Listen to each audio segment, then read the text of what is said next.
boyfriend on New Year's Eve, and I have not spoken to him since. Before I get into this, I just want to say that me and my boyfriend, we have been together for a year. Well, almost a year, 11 months. A year on February 2nd, we will have been together. Okay. My boyfriend is also 34, grown man. He also is a homeowner, has a pretty good job, and also has a business that he's starting. So let's start there, right? So recently, I obviously, like you all have known, I have become unemployed, and I have not been able to find a job. I have put in like 30 applications a day. I've got nothing, like barely even an interview. I've gone on two interviews, so I've been literally struggling, and I no longer have the funds to afford these bills. Okay. Anyways, okay, I'm gonna keep it together for this. I'm not gonna get stressed out. I no longer have the funds to afford these bills. It's something so crazy about having hundreds of thousands of dollars one day and then the next day having nothing. But that's what's going on right now.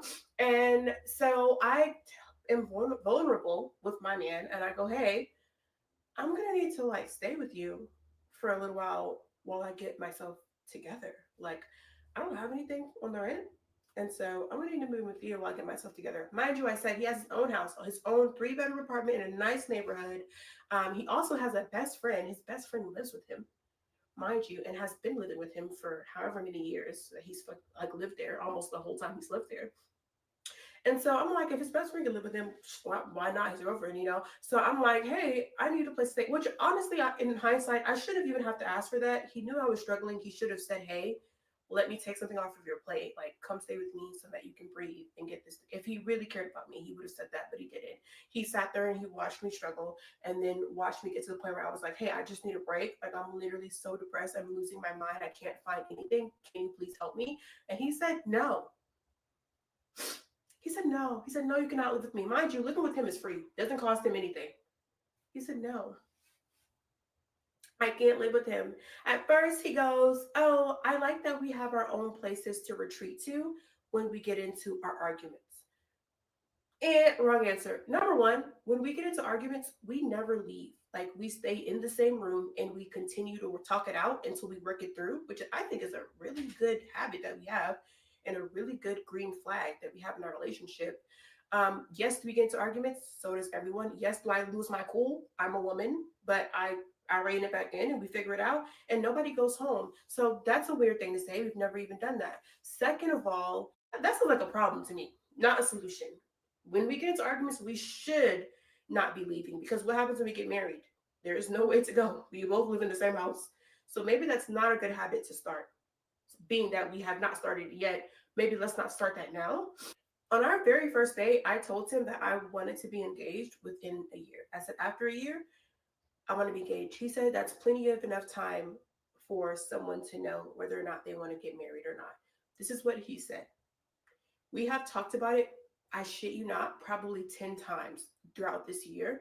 And never once did he say, I don't think this is going well enough for that to be a realistic goal anymore. Never once did he say, hey, like, let's pump the brakes. I don't think that we're doing that well for it to get to that. So I'm thinking we're doing well. We're on schedule. After a year or a year and a half, we'll probably get engaged. Then he goes, I don't think I want to live with someone again until I'm married to them, which is some new boundary that he literally just made up because he's never said that the whole time we've been together. And I go, maybe it's not a good idea that you live with someone after you already got married to them, because what if you guys are not compatible to live together and you don't know that until after you're already married? Then what? That's really dumb, actually. And so I'm like, okay, that's a completely new thing. But granted, it's been a year. We set our goal for a year. Are we going to get married? And he goes, no, that was your goal. Since when was this my goal? It was my goal, but like, I thought we were in agreement, because you never said that we weren't in agreement.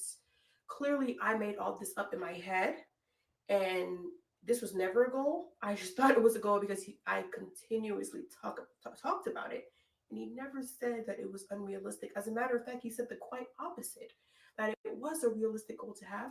And never once, as we neared to the end of that year, did he ever say, hey, I don't think we're close to being married.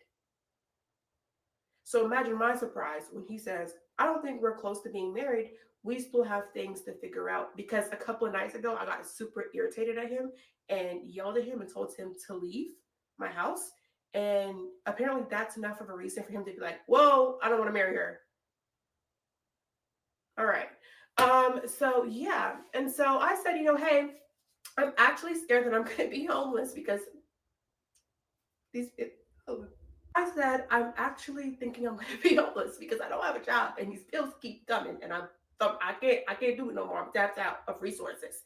And I think I'm gonna end up, if you don't let me live with you, I'm gonna end up in my car, living in my car, something like being actually homeless. And he goes, well, plenty of millionaires have lived in their car before.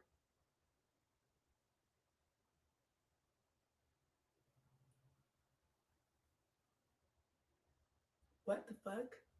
So basically, he said, yeah, no, I'm not going to help you. I'm sorry that you're dealing with this. I know it's hard, but basically, he told me that you never really do have anybody to depend on and you come alone in this world and you are your own person and you should be your number one priority because nobody else is going to be dependable, which I translated to he is not someone I can depend on. Why would I ever marry someone that I can't depend on? I'm a dependable person. I've had friends that I've let stay with me, that I've given a place to stay for free, that I've been able to like say, hey, you can lean on me. Like, don't worry about nothing. Take a break. I got you. So if I can be dependable to my friends, you can be dependable to your girlfriend. It's not a crazy concept. Yeah, we do come in this world alone, but relationships are the whole reason of everything. You should be able to depend on the people around you, on your community.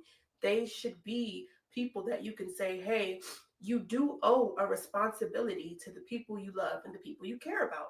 And apparently, he doesn't think that way. And I don't think I can be in a relationship with someone who doesn't think that way. And so I decided that I kind of ghosted him. I just stopped talking to him and I probably will never speak to him again. That really turned me off. And yeah, that's why I broke up with my boyfriend because he said it was okay that I be homeless. I should be homeless while he goes home to his 3 bedroom house in a nice neighborhood and rubs his feet together under his nice comforter set, his nice sheet set, and watches his 70-inch TV on the wall and twiddles his thumbs together while I'm out in my car in the cold. Talking about he's gonna give me a blanket for Christmas so I don't be cold. You gonna get you a new bitch for Christmas? I ain't even.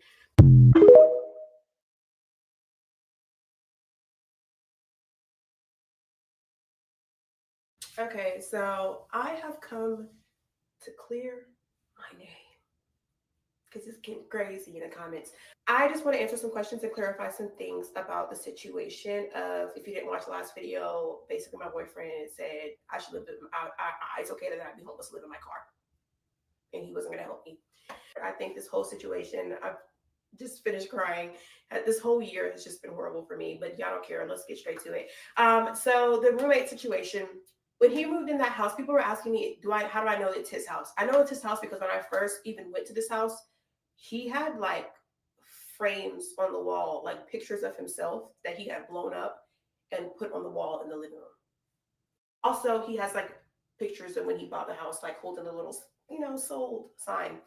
When I asked him about why he had his best friend living with him, he told me that a little while after he had moved in, he had started to get, it was quiet. He didn't say he was lonely. He said that it was quiet. The house was too quiet.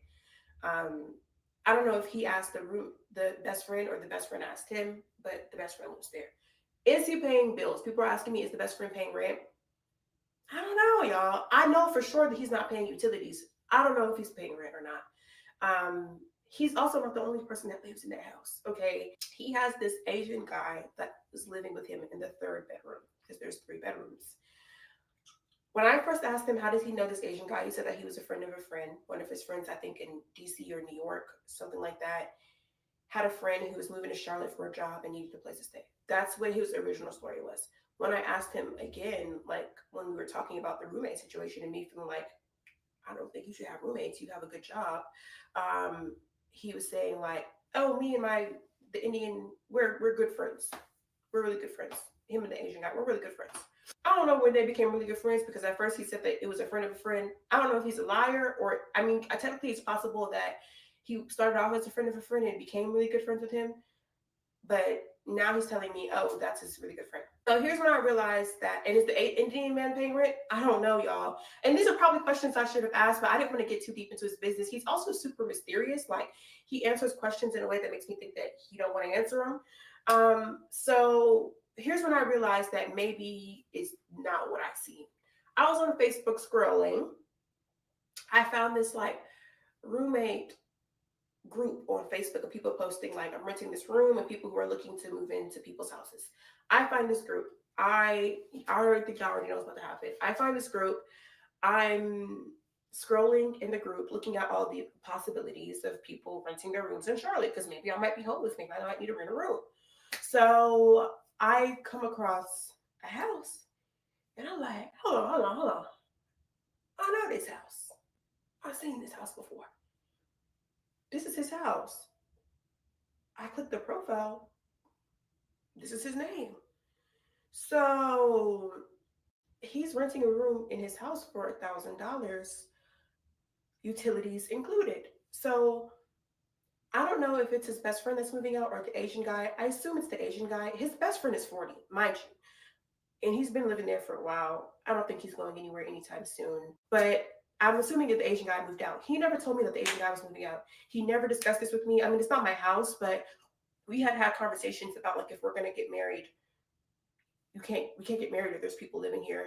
And he decided to omit that information. Why he decided not to tell me that the Asian guy was moving, I'm sure he had his reasons, but he never told me that. It was a big shock and surprise. When I texted him about it, he said, "Oh," I said, "Is this your house?" He said, "Oh, LOL, yeah, that's my house," whatever that means. Okay, so the other thing I want to speak on, because I there's so much to say and it's not even going to fit in this video either. So he's African, he's Ghanaian. A lot of people ask what ethnicity he was. He's African. He is currently in Africa. He left the day before Thanksgiving. He's been gone ever since. This is not the first time he's gone to Africa.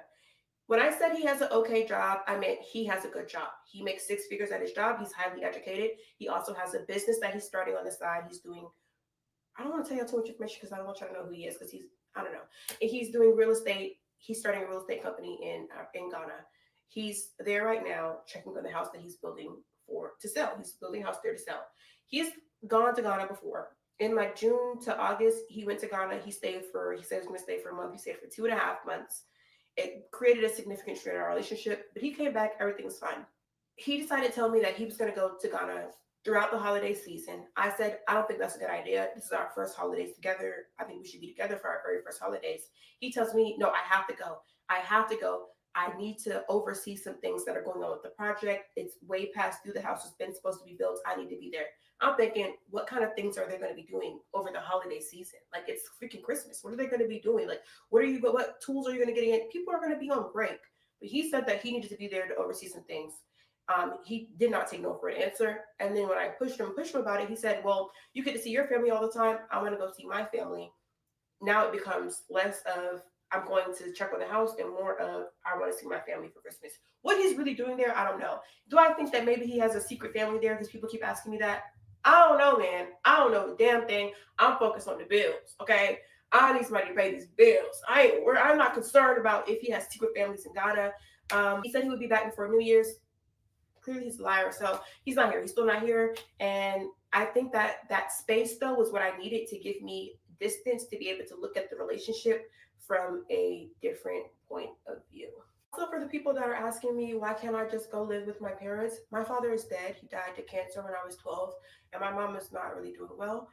Also, I live in a completely different state than all my family lives in, and I don't even know if I have the funds to like travel to a different state. When we had the conversation about me moving in and I told him that I needed to move in with him, I asked him, y'all. I know I said in the video, but I asked him, I said if it was okay. And that's why he gave me the response that no, it's not okay. He ended up saying like, we're not moving in until we're married. So if you're ready to get married, I'm ready to get married.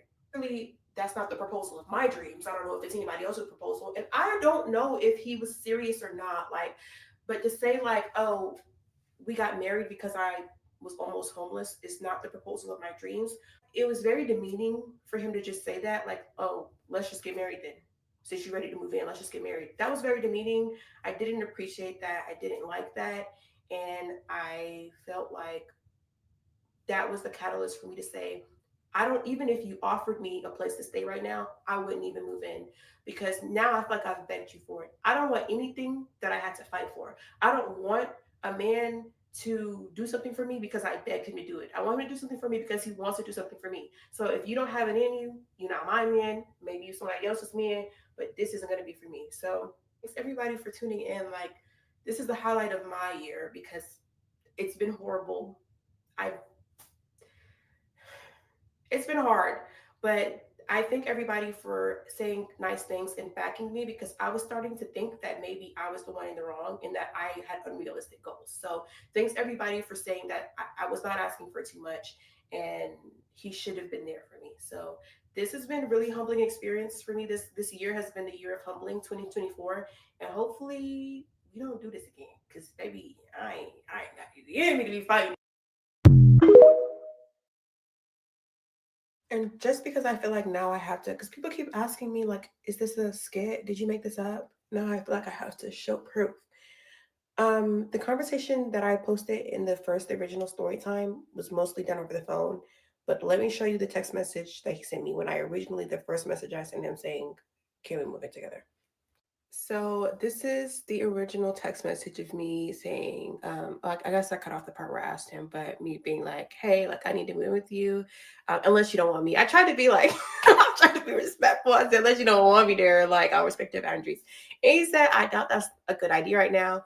We all have our personal space to go to when there are issues. Like I said in the original video, I prefer it that way. And then I was basically like, well, then maybe we should just start seeing other people. Because, like, at this point, I'm like, this is literally, y'all, I swear to God, I was blindsided. I literally did not think that he would say that. This is basically when he told me that the deadline that I set was self appointed. And yeah, it was originally my idea. But like I said, I thought we had come to an agreement that we were both going to do that. This is where he admits that he agreed. He says my deadline was self appointed, but then he says right here, I agreed that you would know my decision by then. So was it really so self-appointed if we both agreed on it? No, I don't think so. But man math, apparently. So yeah, I just feel like I have to post that because people are asking me, am I making this up for clout? No. I wish I was. I really wish I was. I'm not gonna post all the messages because that's our private messages between each other, and I don't hate him, so I'm not gonna post his messages. But yeah.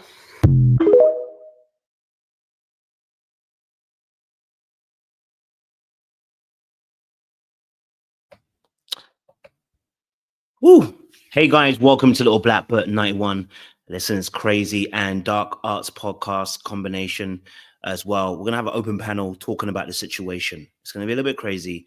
I think that it's a good conversation to have. And the question we're kind of asking is, was the gentleman wrong for not wanting to move her in? Was he wrong for not wanting to move her into his house when she became homeless, in a sense, or was going to be evicted? We're going to discuss this with myself, Jay. I know Sean will join us a little bit later as well. And if you do want to join in the conversation, I will put a link in the chat so you can also say your piece as well. But again, welcome to Little Black Book. You know what time it is. Listen, we're out here having some real good conversations once more again. Obviously, we're getting ourselves geared up, ready for 2025 when we come back fully again in February when I'm back in UK. And so we can't wait to start chopping up with you guys and have some great content for you guys. So I want to just give my quick sentiments and opening kind of thoughts in this situation. I want to be very, very frank. First and foremost, let's talk about the gentleman. Okay. Whilst I believe his boundaries are absolutely his, and he's allowed to have those boundaries, and I think he also wanted to maintain some level of distance, I do believe, okay, first and foremost, that he didn't want her to move in, but I don't think he didn't want, I don't think he liked her enough to want to move her in, if I'm honest with you. I always say this, that, men that love you and that like you and love you move the heavens and the earth. And women that like you and want you move the heavens and the earth. The truth of the matter is most people don't really like the person they're with. They love them, they don't like them. Now, I say that to say because I think he would have definitely moved her in, happily helped her along the way, even if, and I believe there's some accountability on her part, which I will discuss in a little bit, even if she wasn't necessarily the best steward of her finances, it seems like, and failed to communicate essentially in a good amount of time to let him know that she was actually struggling. I do believe that, right? Whilst I do believe there are issues within the relationship, I think there are also aspects of maybe what he thought wasn't a great relationship. There were probably red flags that he thought the relationship had. He probably felt like the relationship wasn't necessarily yielding the results that he necessarily wanted. Therefore, he wasn't going to move her in. But again, I think it's go back to that key essential differentiation. Does he even like them? You know what I mean? All right. Does he even like her like that? Now, I do believe there are some issues with her as well, but I'm going to say it again. I think the man just didn't want to move her in because he didn't feel, I don't think he saw his future with her. Okay. He doesn't see the future of them.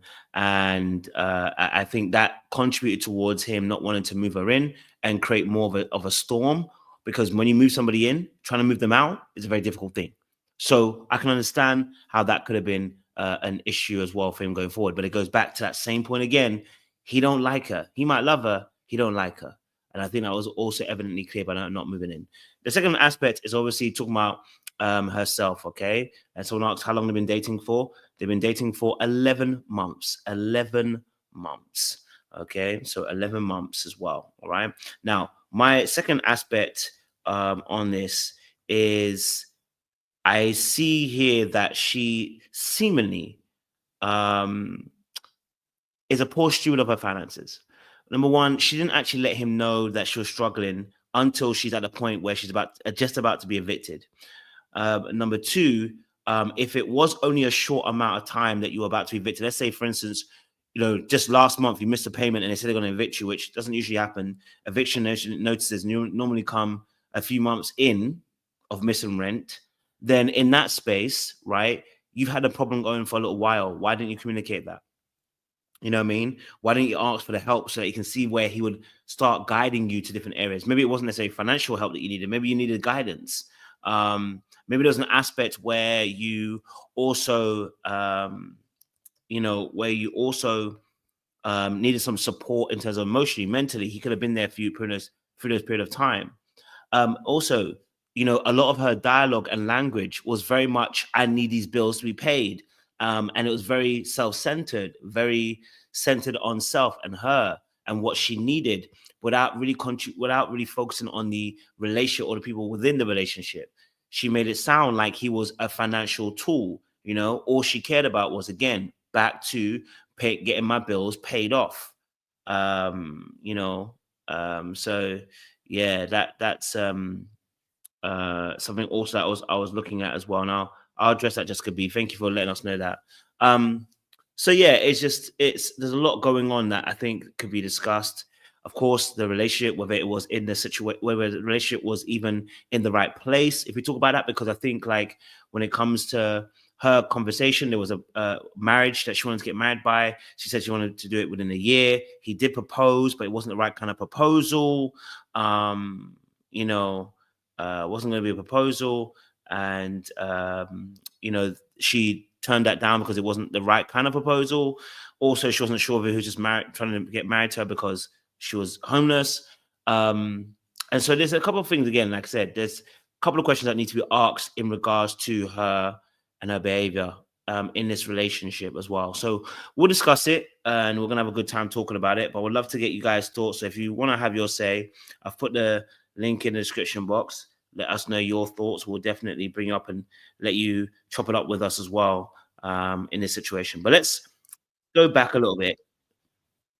Let's go back a little bit. Let's go back a little bit. Let's go back a little bit. Let's go back to the very beginning so I can break it down with you as well. Okay, Jay's back. Fantastic. So we can kick it off actually with Jay. So let me take off my banner because it's not necessarily dark arts on its own. Okay, let's go back. Here we go. Fantastic. All right, cool. All right, so let me get Jay up as well. Hey, Jay. Gotta get off mute. Hey, what's going on? Hey, everybody. What's good, man? What's good? What's good? What's good? What's good? It's a new year, new dilemmas. New year, new dilemmas indeed, baby. Hey, we here. I'm okay. Initial thoughts after really hearing it. I'm just confusion because there's a lot of pieces are just not lining up accordingly. You Mhm. have a 1 year plan on getting married. Y'all been talking for already about 11 months or so or whatever. The man says, okay, I don't want to live with just a girlfriend. I only want to live with my wife. So let's get married. No, that's not what I want. I shouldn't be living with nobody. I mean, getting married to nobody and finding out later on that we're not compatible to live with. What? But you're on a 1 year plan and you're a month short of the 1 year plan. So you want to do a month of living with the person to find out if this is your person? Like that first month, that representative still be up sometimes. You don't know nothing in the first month. Shoot, sometimes you don't know nothing in the first year of living with somebody. I'm confusion. I yeah, okay. I don't know. I had to run it back because I'm trying to be on her side, but it's kind of hard to be all the way on her side. And then I paused it to read some of the text messages a bit. And another thing, you just kicked the man out like a day or so before all of this. And so when I'm reading a text message, and he's like, well, it's good that we have our spaces when we get into issues. Because clearly it sounds like you the type that blow up and be ready to throw a person out when you get mad. So it's best that we have our own space. So when you get mad, you can take your time to calm down. Then she's like, well, we should just see other people. Y'all both don't like each other. Y'all both don't like each other. Y'all both using each other for whatever you can use each other for. That's what it's giving. You want your bills paid and he wants some coach. I don't know. I hear the ladies in the chat. I get y'all like, yeah, if that's your man, he should be able to do some things for you. But the way she come in hot and heavy, it's hard for me to be there. And then she starts off retelling the story.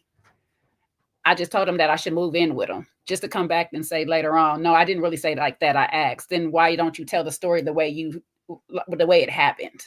Because it's given me that you just was like, I need to move in with you.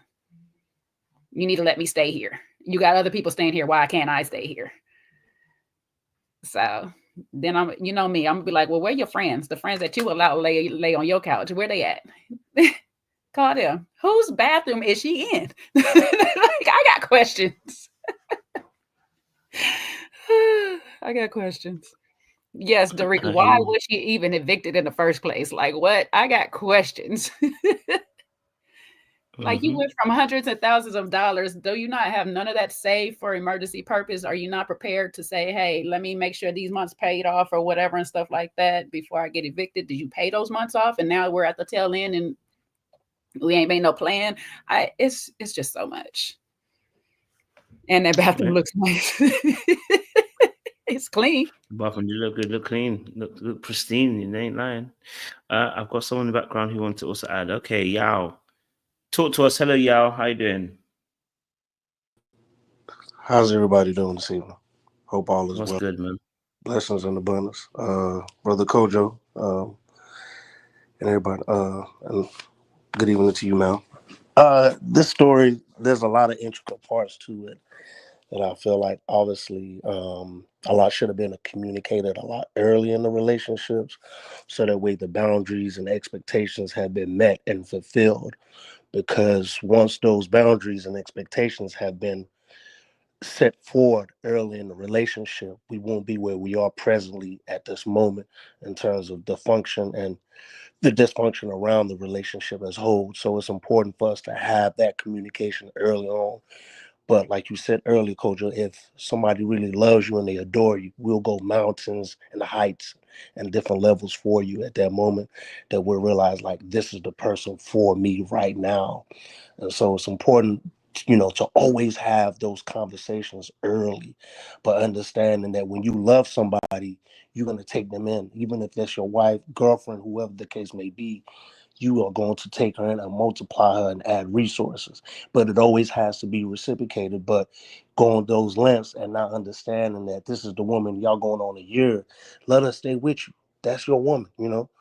If that's the case may be. Now, if you decide, hey, baby, we're gonna move in and get married, don't stall her along, because when you're doing that, it's almost like you gaslighting. There's manipulation on his end too. We can't negate that fact. There is manipulation on his end, but doing that it also simplifies that you're not also moving in good faith as a man, and also being a brother from the motherland too. So I just want to add in my sense on that. No, yeah, I appreciate that. Yeah, and I think that will open us up to the first kind of question we're going to ask in terms of conversation today as well, because I've always said this, that we'll start with the man aspect, but it's like if someone really does like you, they do break certain rules, right? So he may have had a boundary like that, right?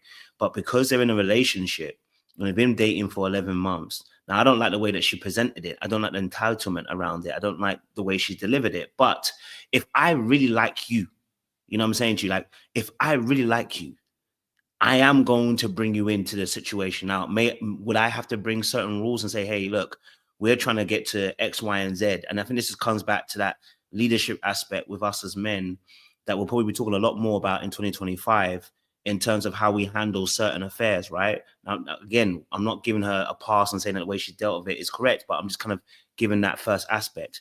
If I really, really like you, I am gonna make some adjustments in that space, or at least I may have to offer some certain other concessions, you know what I mean?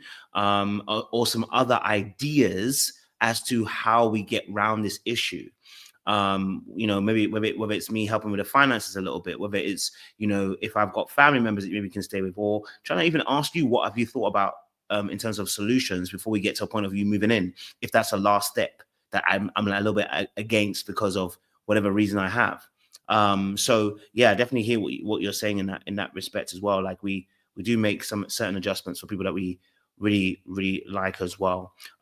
Sean, I know you've watched the video as well, so I'll let you get your thought off quickly before I play more of that clip again, just to kind of remind us where we are in this conversation and open up conversation. Absolutely. What's going on, everybody? Happy New Year. Yeah, I felt like, there's a part of me, and I know we were talking about this behind the scenes, is you feel bad for her for the situation. But, just as I was listening, I just heard lots of a sense of entitlement, from her approach. And I know in one of the videos she does clarify she didn't tell him, or, she did ask him to move in. But, just as we were just listening to some of her other content, I just feel like she has an entitled approach to where she has this expectation off rip that you're just going to, that she needs to be taken care of. And um, are there men that are willing to do that? Sure. But I think a lot of times it comes at a price. And when you are entering into a relationship, I just feel like if there's something you need, you also have to expect and understand the person has to be willing to give it to you. And if they are unwilling, then that's the way it goes. No one is supposed to. Nobody has to take care of you and pay your bills.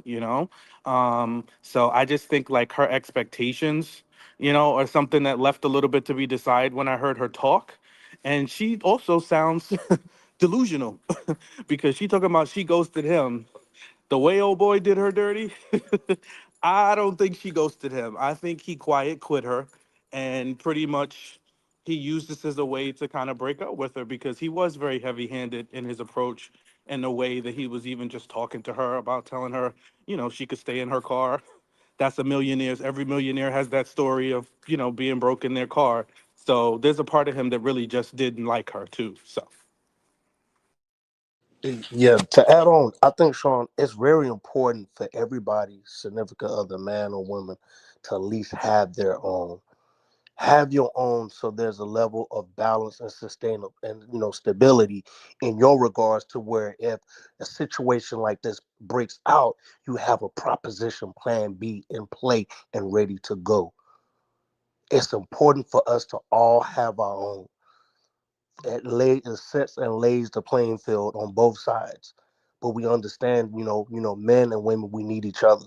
So there has to be ways for us to come together and unite. That's the end goal. But yeah, a lot of this was just taken out of skew. The end goal is to unite and come together, yes. But when a person says, "Come under my wing, let's get married," so I have to provide for you, period. You're not just a girlfriend who's going to take my money and leave. And you say, "Nah, I don't want to do that because I need to live with you first."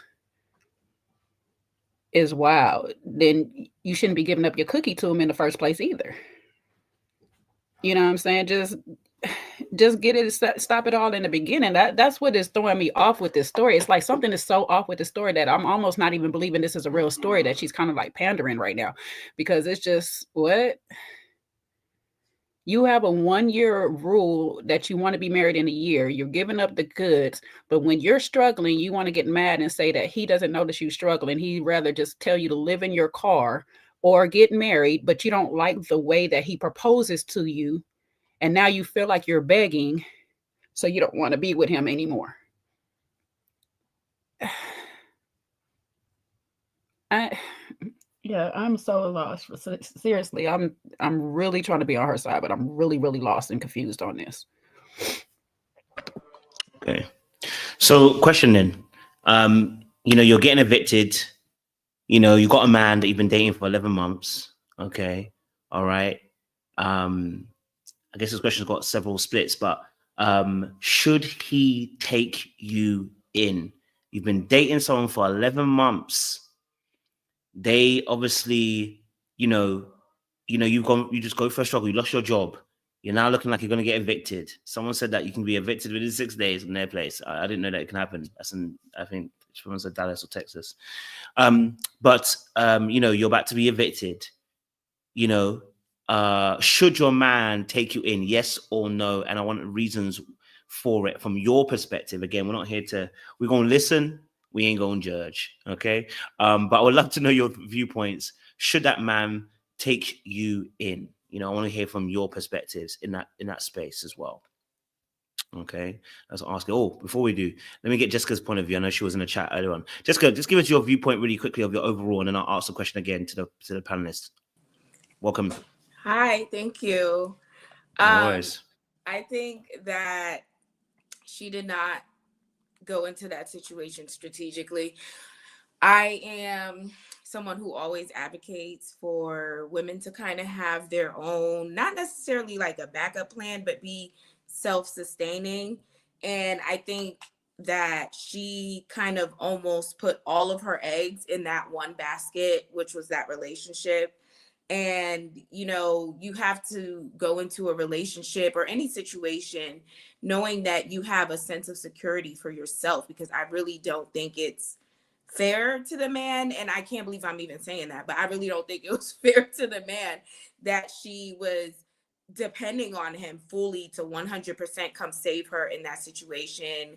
And I do believe that men should be providers. They should be protectors. They should not leave you in precarious situations. But I believe that should be more so reinforced within a marriage. She probably, well, let me not assume, but it could be that she was in a situation where she was giving him a lot and giving him a lot of herself.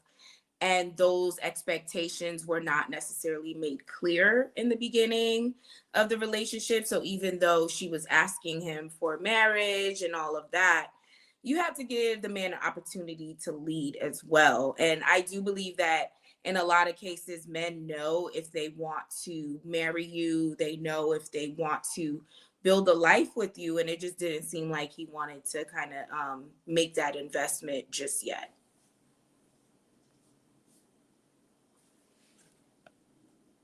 I like it. I definitely hear it. Okay. So let me ask the question again. From your perspective, yourself, to everybody on the panel, let's put yourself in a situation, right? And in fact, I'll make it less general. I'll make it like, let's all choose one side first and we'll see what the perspective is. Man or woman, right? Your partner has told you after 11 months that they are now going to be evicted. Okay. Based on what she gave us. They haven't really told you. They didn't tell you that, they're having financial problems. They just come out of it now, the 11th month, that, they're about to be evicted. They're about to have to sleep in their car because they lost their job and they're not going to pay their rent. And they want to move in with you in that third room of yours. Okay. All right. And they want you to house them and for you to pay their bills. Let's say we don't know, she didn't say a specific time, but let's say they say 3 months. Okay. And I think 3 months has even been nice because actually when you put a time limit on it, people can have expectations. So let me take it off. They didn't tell you how long they're going to do it for. Right? I want to know from your perspective, honest thoughts. Your partner says that to you. What is your response? And why is that your response? Bear in mind, it's your own thought process. So you're going to be thinking about whatever you're thinking. I wanted to be able to hear it because I think that's what happens in relationships a lot of times. We all have our own thought process of things that are happening, things that we might assume or see. And that contributes towards the answer that we actually have. Again, we're listening and not judging. So I would love to hear you guys' thoughts on that particular question from your perspective. Yes, Jessica, go for it. I had been in that situation before just last year where I had lost my job. And I was working in tech consulting and I had a really good job and I had lost my job back in January of last year. And I was out of work for about 6 months. And I was dating somebody at the time, a Ghanaian man, which was so funny watching this story because I was literally in that situation last year. And I didn't necessarily, I mean, I told him I lost my job and I told him that I was having some issues. However, when I saw that he was not willing to kind of step up and support me in certain aspects, I wasn't really asking him to pay my rent or anything because my rent's a lot. But a couple bills here and there, like my light bill or something would have been nice. But when he did it, I kind of just started to slowly move away myself because I don't want to be in a relationship with someone where you're willing to watch me just be on the streets. You're willing to just watch me die. No. But luckily I was able to figure it out, make ends meet. I had some savings. I had an emergency fund. I had some investments. So I was able to get myself out of that situation. But after that, we broke up because you were going to let me be on the streets. And we were still for a little bit, going on dates here and there, but it just didn't feel the same because I felt he enjoyed my companionship, enjoyed the time that we spent together. But also there was, to me, after that point, there was no sense of security with being in that relationship. And I'm the type of person, if I'm in a relationship with you, I want to feel secure. I want to feel if all hell breaks loose, that I can, kind of trust that you'll be able to kind of help out where needed. I don't really depend on a man to cover my every need, cover my every expenses. But it's nice to know that if there are some areas that you're kind of falling short, that your partner would be able to support. So after that, I left him. I am in a new relationship and it's really night and day. The person I'm dating now is very supportive, very encouraging. He's actually about to buy me a house. And not because I can't buy one myself, but he wants to kind of invest in our future together. He has a couple investment properties and thinks that it is a good move for me to kind of learn what that looks like, learn how to manage properties and things like that, because it's something I've never done before. So it's definitely night and day. I do think that, if she had a sense of a secure way to kind of protect herself in this point in time, then she wouldn't be on TikTok telling us about this man. Yeah. Just to answer the question, me being a brother, I know the Ghanaian brothers are getting slandered tonight, but it's cool. We'll take that heat, the case may be, and understand that as me being one, and that's my girl, my woman at that time, she's coming in. I'm taking her in, open her in with healing hands, with hands to say, hey, look, we're gonna do this as a team. Then we'll reassess, and go from there, and then come up with a strategy. And so, I'm here for you. You here for me. I'm pouring into you. We've been here for each other. And so why not? I will take you in whatever situation occurring at that time. We'll have a solution in play and then move it to the next stage. All right, so obviously I'm gonna have to be the one of honesty around here, okay? So it all depends on what type of relationship we are totally in. If this is a seat filler, we might have to work out a roommate thing, a situation on how you're going to be on a little payment plan or something like this and how long you're going to be. But on a real talk, The whole conversation, male, female, whatever is moving into my house, what is your plan? That's the actual conversation that I'm going to have with you. What is your plan? Because you're not just about to move up into here with no plan.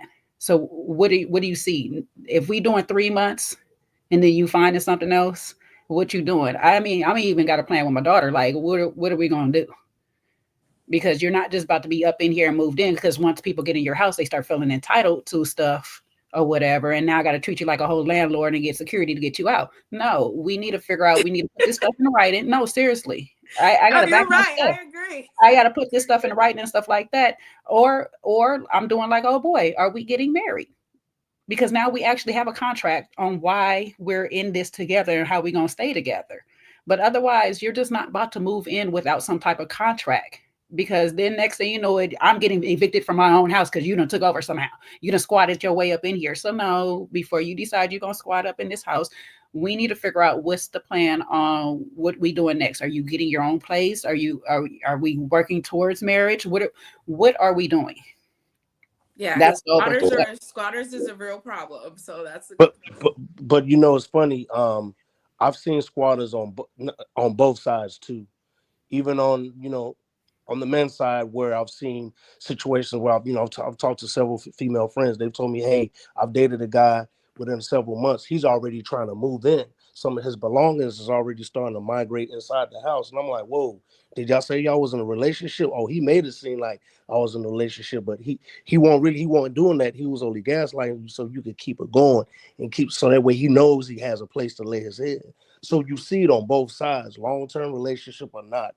But you know, where, hey, the dynamics, like, we're supposed to be together, you know, because there's situations where even me being on a dating app, I've dated somebody and not realizing she was homeless, but finances weren't all together. But she came in and I took her in, and you know, it took her a while to get her on her feet. So I've seen it from all dynamics, but you ladies bring on some real valid points.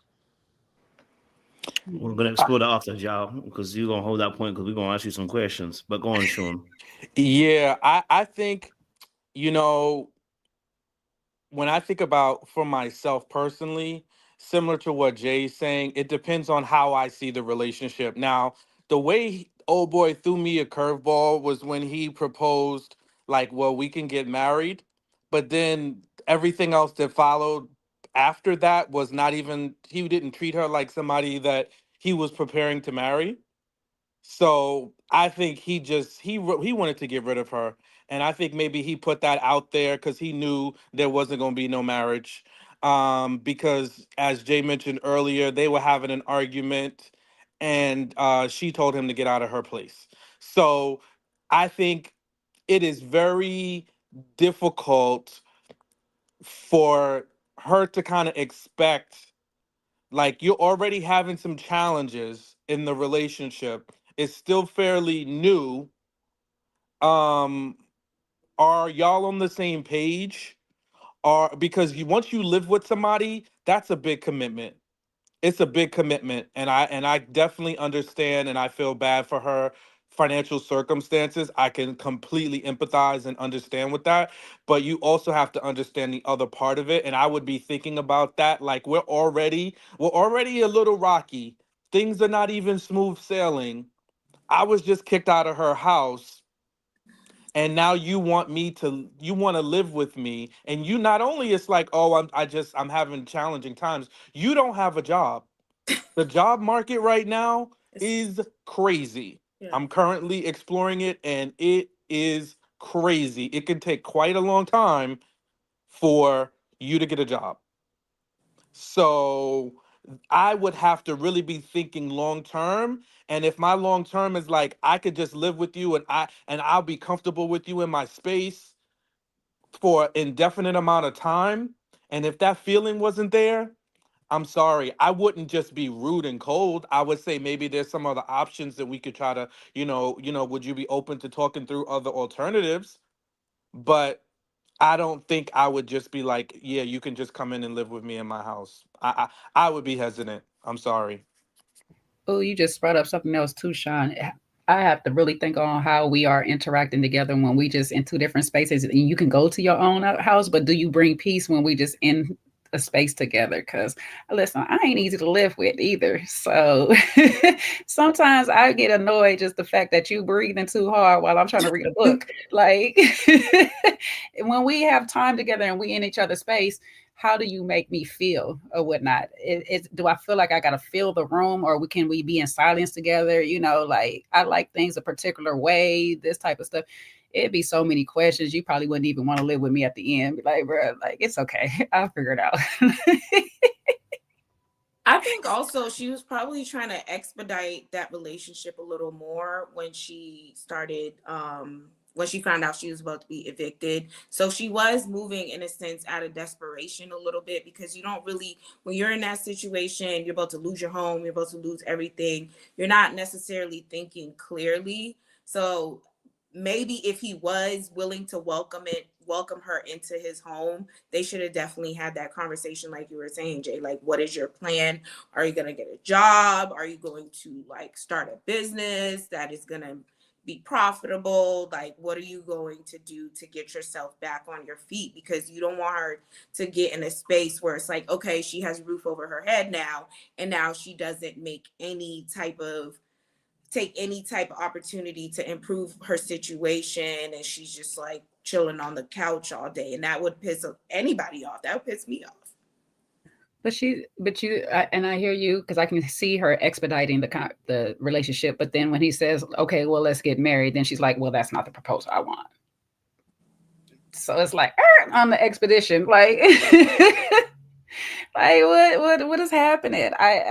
That's why I said this story just, something about the story is just not adding up. I'm feeling another John Risa Tisa type thing. Yeah, I would love to hear his side of the story, because that does give a little bit of entitlement. Like, So I got a question, both for Jessica and Yao, because you shared certain instances. So Jessica, you said obviously that, and you don't have to go too deep into your own personal relationship. You said you're in a much better relationship now. So are you saying that the previous relationship, before that moment where you lost your job and you had that situation, are you saying that looking back on it, you recognize that the relationship, aside the fact that in this new relationship, that your house could get bought for you, baby, and we appreciate that, we love that for you.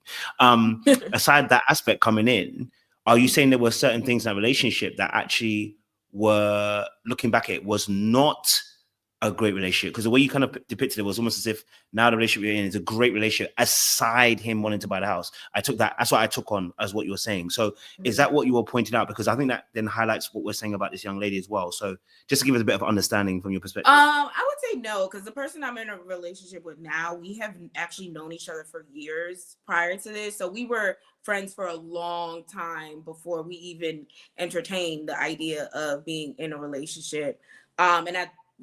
Back then we were both in relationships, and the person that I was in a relationship with, we were still we butted heads on a lot of things.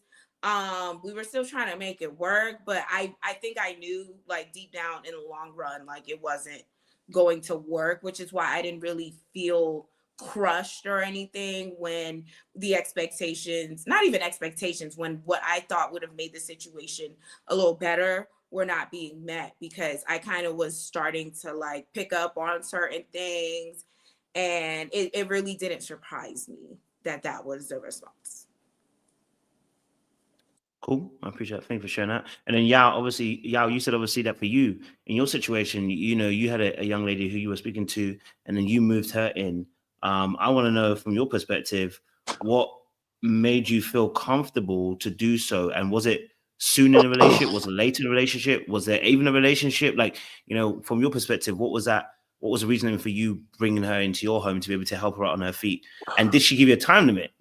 That's about a couple of questions. So after that again, you know what I mean? Yeah, definitely. just to set the stage presence and reformat the conversation in regards to that. We dated shortly. We didn't date that long, but I moved in early within the first month, because she was in a vulnerable stage. She got evicted, didn't have anywhere to stay, but ironically was a hairstylist and was making some good money, but situations weren't all the way put together. So those mixed use priorities, in a way that, she had issues with finances. So I was like, wow, this is crazy. So at the time when she stayed with me, she was willing to contribute, but I was like, hey, you don't have to because I'm giving you some time, and I gave her a time frame, at least 2 to 3 weeks, and that meant, and then she didn't meet the obligation, so I said, hey, at this point, you got, because I just met you. It was short, it was brief, but I said, let's work on a plan to say, okay, I'm giving you 2 to 3 weeks to a month and see where we are. But she didn't take the initiative, wanted to do the work to get her things in order. That way she could get back up on her feet. Appreciate you sharing that. Thank you for that as well. Yeah, thank you. Yeah, no. I think obviously for me personally, I think this comes really down to whether I like you or not. If I'm really honest with you, it's whether I like you or not, and whether actually, and I think it will. A lot of us sometimes coast in relationships, right? So sometimes you don't even realize you're coasting in a relationship into a situation like this comes up to make you ask that real question of yourself, which you probably may have put aside. I think it looks really mean. I think like when I see the situation, because it's the man and woman, as always, there's going to be the villain and the hero situation all over again, right? And guys, I've talked about this before, where we create the villain and we create the hero, and so there has to be this villain. So immediately this thing comes up, we're like, it has to almost be the evil person. When in reality, actually, what's happened is what I'm seeing as a nuance to a conversation, Rob, I should say, is that you're actually having to now force yourself to actually ask the question, do I see myself as this person long term? Because you're asking for things from me which are going to be long term. And I remember I had an example of this situation in my last relationship where there were some financial issues that came up. The person had some debts in the thousands. And I had to ask myself the key question, do I see myself in the future with you? Because you're asking me now to contribute towards that, to help you out in this situation, to kind of ease your burden. So I had to ask myself before I gave over a couple of thousand over, whether this was really going to be something I saw the future with.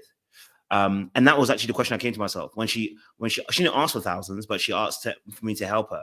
But I knew that if you ask me to help you, this is not going to be a 1 month thing because you're struggling now. So you know what I mean. So it's probably gonna have to be something I'm gonna have to help contribute over a period of time. So I had to ask myself that question. Excellent point, Kojo. Yeah. I've seen a situation like that occur. Avoided that same situation because you're going to carry that burden, carry that load. It goes into you, and then you don't really benefit from the relationship because now you're here in tablet to heal somebody, fix them up, and then eventually could be better on for somebody else later down the road, because, those are the dynamics. And so excellent point, seeing this dynamic play out with other folks as well. And so, yeah.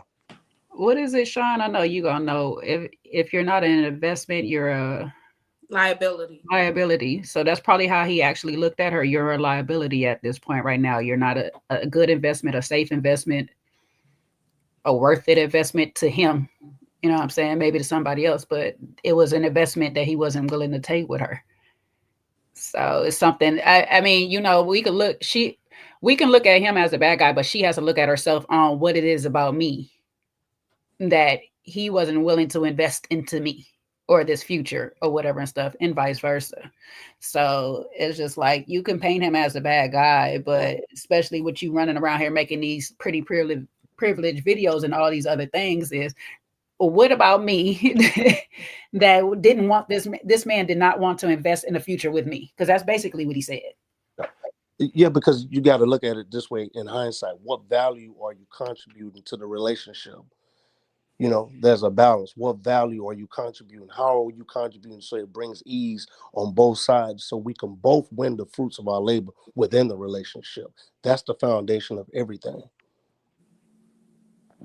And I know you were talking about the villain in the story, who's the villain, but I don't think she realizes that in a way that she could possibly be a villain to herself. Because if you're not making those investments in yourself, not one point in that story did we hear her say what actions, what steps she's taking to better her situation outside of moving in with the man. Like, are you looking for a job? Like, have you exhausted your family as options, your friends as options? Like, she automatically went to, this is my problem, you need to come save me. And I think that as women, we need to kind of move away from that and be able to be our own saviors sometimes, because you can't you're not going to always have someone there to get you out of every situation. Like, whole time when I had lost my job, I was looking for jobs. And someone had mentioned earlier, like, the job market right now is not a game. I'm someone that usually gets jobs immediately.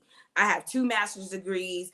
I have a wealth amount of work experience, research experience, and it took me 6 months in this job market to find a job. So you have to be willing to kind of make those investments and take those steps for yourself, because you don't know what other people are dealing with too. You don't know what he had going on. The fact that he had to take on roommates, he might be in a bind. He might be in a precarious situation himself. And I think that before we kind of put all of our problems, all of our burdens on other people, we need to be considerate in the fact that we are living in very different times and very different economy, and we cannot always depend on somebody to come and save the day. And that's why I always said that if she'd have came in with the plan, it's kind of like how my culinary teacher taught us. You don't come and ask him the question looking for the answer. You got to come like you know the answer already and pose the question as if you already know the answer. So she came in and said, like, I just need 3 months to get this back on my feet, find a spot right now because I'm just having trouble and I got a quick eviction right now. I need 3 months tops. I can give you rent for this amount of time, whatever this stuff. It makes a person back up a little bit because now I don't feel like this is a burden. I don't feel like this is all on me. You almost pose it as if we're helping each other. Hey, I can cover you for a couple of months and stuff like that. You got my back, and I promise you in this time frame. Now, plans may change because of circumstances or whatever and stuff, and come back. I need a little extension or whatever the case may be. But it should have been some better communication from jump, and it might have worked out a lot better, because if she told the story, the way she told the first story is giving, that's how you told him, like, I need to move in. Well, you shouldn't even told him I need to move in. Girl, you should have just been sleeping over there, giving him some a couple of nights out of the week, and they say, you know what, you got to hold. Like, seriously, because I practically lived with one of my exes. We were like up under each other 7 days. I'm 4 days at his house, 3 days at mine. Like, you know what I'm saying? Like, we're technically living with each other to the point I could have just sat there and been like, we spend so much time together. If we just combined our things. Sometimes it's the way we as women speak things into existence with men and stuff like that. You can't just be all demanding and just be like, well, you're my man, you should. Well, he's like, well, you're not my wife, so I shouldn't. So what you want to do? Well, I don't want to marry you because, okay, well, fine. I don't want to take care of you because, like, that's not negotiation. You got to put something on the table and be like willing to come down from this and compromise somewhere. So it was given she wasn't going to compromise, so he wasn't going to compromise. Yeah. So here we are. Yeah, definitely. There's definitely some wrongdoing on her side for sure, and just not taking that accountability and saying, hey, we have to compromise in this situation if we want to see the betterment for both of us to ease the load and being able to just take things lightly and not stress ourselves, because I'm here for you, you here for me. I'm pouring into you, you pouring into me. So there's an effort on both sides, where in the situation, even if she just leaves a little bit for groceries, it's whatever the case may be, but there's ways that we could both be successful and win from this. I don't like how the way she went about certain things, on just nitpicking on the whole conversation. I feel like we really need to understand the brother's point of view, because there's two sides to a story. But I will say that there definitely needs to be some work on her side as well, on how this story was played out. Yeah. And I think also, just to say, and I think I'll ask you guys and ladies as well, your points of view on this a little bit later, is that I think okay, let me say for me, let me put it very quickly. I think anytime and the funny thing is, obviously, I've helped out exes with finances, quite a lot of money, which is quite funny. But the one thing that was always the issue was not necessarily that the help. It was, are you yourself accountable for the behaviors that you actually exhibit? For instance, let's say you get into a situation like you lose your job. I can understand that. You lost your job. That's in external circumstances that is not within your control. But when there are situations where, let's say you are making very good money, you do lose your job, and within the next month you can't afford to pay anything, I am going to be looking at you going, hold on a minute. So what were you doing with the finances? And my brain starts thinking about all the things that you were doing in the course of the year where you might have been, and of course my brain goes into analyzing, where it's like you were enjoying, you were chopping, you were doing this, you're doing that. all the while, no savings. Like, because in my head, my brain is thinking, and maybe because I'm a saver when it comes to money, I think of money as safety rather than freedom. And I know that some people think of money as freedom, not safety. So there are two different schools of thought in that space, right? But in my space, the thing that gives me pause is that, okay, but if I'm now responsible for your finances, we can't move the way you're moving. And if you're going to fight me in that space where you're like, I want to be able to have that freedom, it's like, you don't have that freedom anymore. And I don't want to be the big bad wolf because I'm not having to now condition you and then put you in a certain space because you put yourself in that space, or quote an I in this one, she lost her job. So I think sometimes the fear of being swallowed up and being consumed by the helping of the other person that can sometimes stop somebody from wanting to go into that space. And also because, like I said, again, it's less about even it's more about how that person handles their own affairs. If I've seen that you've handled your affairs well, then I think you kind of have a bit more ease. It's like, and I love what you said, Jay, and I think this is actually, that will go towards the end of the conversation about solutions, is that there was now no plan that she brought to the table. Her only plan was, you are my plan. And it gives entitled energy rather than we are a partnership. And then in the partnership, maybe I've hurt myself and I'm falling, pick me up. But in this one, it's like, no, I fell, you better pick me up. And the two are very different. When somebody says, can I have help? They are asking for your help and inviting you in. When someone says, you better help me, they are telling you it's an obligation. It's not an invite. They're telling you have to do this. And nobody likes feeling obligated in a situation. And the way that she presented it, when she says, I'm a woman. And when she put that energy in there, it's like, okay, yeah. So you're basically saying, I'm obligated now and I have to do this thing. And actually, to be honest, then he's going to probably look at the relation and be like, there's probably things I didn't even like anything about this girl. I don't know if I was fully even serious about her in the first place all the way, because he did do manipulation aspect. We'll talk about this a little bit later on, where he knew that it was not her idea alone. You agreed to it. Okay. So whether you were passive aggressive and you didn't really want to agree to it, makes no difference. You agreed to it and try to shift the blame onto her. But yeah, I just think that sometimes you might feel that particular aspect in that. And I remember that for me specifically, it happened to me. I was thinking to myself, hold on, one of my exes, I was like, you are out here and you go to this, and I told you that, how can you go on holiday when you haven't got no savings? And it just blew my mind. It's like things like that blew my mind. So now you're asking me to fill in. I'm looking at you being as irresponsible. That was just another additive. You see that? That's a whole nother conversation, a whole nother dialogue.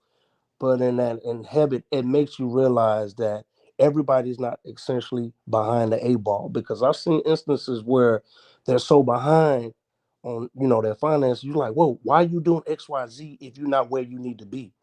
Let's focus. Let's regroup. Put budget sheets. How you doing? Put a spreadsheet together. Let's get back to the basics. At least I'm here and seeing there's an issue, so I'm providing you a solution. But if you don't want to adhere to that, then how can I help you? Because you can't force the horse to drink the water if they don't want to. Mm-hmm. Sean, we haven't heard from you. Okay, go for it, Jay. One, I'm with Derek. I want to see these full text messages because something reads off in this text message, because she wants to play it off at the beginning. Yeah, I just was joking. Like, I told him that he must not really want me. No, it was giving you was coming off entitled to him. And that's why we're not seeing the text message prior to this or whatever or whatnot, because by the time he gets to, he sounds annoyed. He sounds annoyed with you in this whole situation or whatever and stuff like that. To the point is like, yeah, I did agree, but I'm really having second thoughts on, we should have our own space, because when we disagree, we don't agree to disagree fairly. So I don't want to do none of this and stuff. It's giving a bit that y'all was together, but y'all really didn't spend a lot of together time either, that y'all might have went out and hung out with other friends and all this stuff. Like, because I'm seeing a lot of her personality in just this right here. And I don't know what his personality is, but if it wasn't just to sit here and hook up with her from time to time, it's giving that you either spent too much time with her and you don't like her like that, but you was just keeping her as a seat filler until the one came along for you, or y'all wasn't spending enough time together and you're just like, yeah, no. Because I don't see, I mean, my pride is one thing too. And so I can't see myself kicking you out a week before I'd be like, hey, I need to stay with you. I just be like, the irony of it, me kicking you out last week was because I needed you to go home to prepare your home for me. Like, what? And then, too, she starts off with saying that she has hundreds of thousands of dollars or whatever the case may be. She had plenty of money. How do you not have any put away that now you're screaming, I need these bills paid? If she did say that, I didn't catch that part, but I don't believe her then, because if you had hundreds of $1,000s and whatever savings, investments, if you are in a bind, if you're in an emergency where you're about to be on the streets, it's okay to tap into your 401k or your crypto account, whatever, and take whatever it is to get yourself out of that bind. Because when you get an eviction on your record, that's going to stay with Yeah, you for it years. stings. So I don't know if she was necessarily being transparent with that at all. Yeah, that's what. Yeah, I think for me the biggest issue is the what is the nature of their relationship? Like what are the and by that I mean like what is the working dynamics of their relationship? And I didn't hear a lot of her um saying how much she liked him. I know we're hearing, well, if he didn't want to help her, he don't like her. But how much did she really like him? When I heard her talking about him, even when she was giving some backstory on other things in their relationship, it sounded like she was nitpicking and criticizing his plans. There were things that he wasn't doing. He had a business in Ghana that she really didn't agree with. She already told him, hey, you have a roommate. If we are to get married, your roommate needs to move out. So to me, it doesn't sound like she necessarily really liked a lot of the things about him either. So I just kind of, I mean, again, I think if we're in a relationship with somebody, yes, we should help them. But I don't think that we also compound existing issues by moving somebody in our house that we know it's already, we're not in a good place. If we're not in a great place in our relationship and we're just kind of moving along to get along, and then I'm going to now move you into my home, which is a very permanent situation. Yeah, I'm not. I would be very reluctant to do that. I mean, I wouldn't do like he did and try to play some game about, well, let's get married. I wouldn't play that game. I would just have a firm boundary, and then we could figure out something else. But it didn't sound like she was so crazy about him. I didn't hear her say, oh, these are the things I did. These are the things that I really liked about him, and this was really shocking to me that he wasn't in a position. It was like me.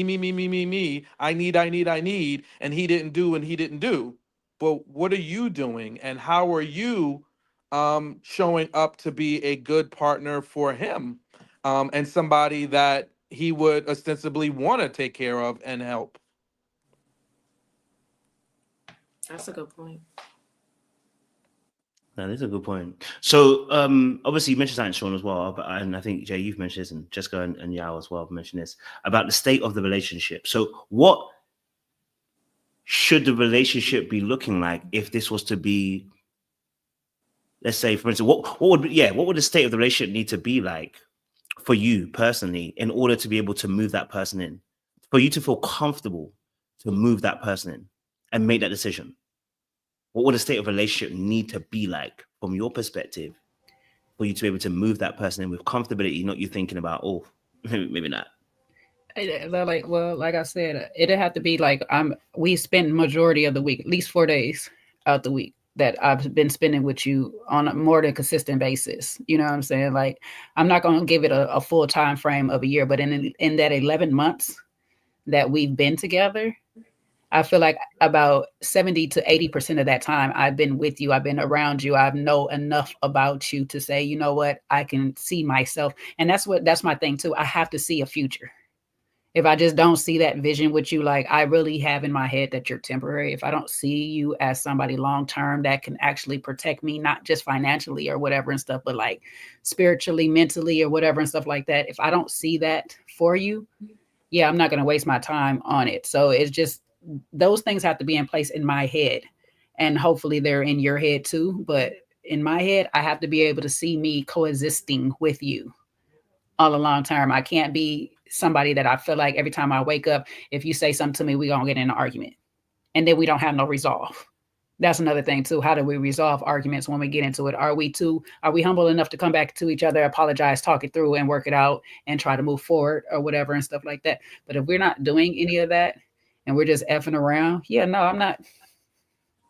You are a cut buddy. I come spend a night when I need a place, and then I'm gonna go spend a night at somebody else, crash on other people's couch. But like catch you when I need a hot shower. I don't know. I need some type of security to see that I can see you for some time.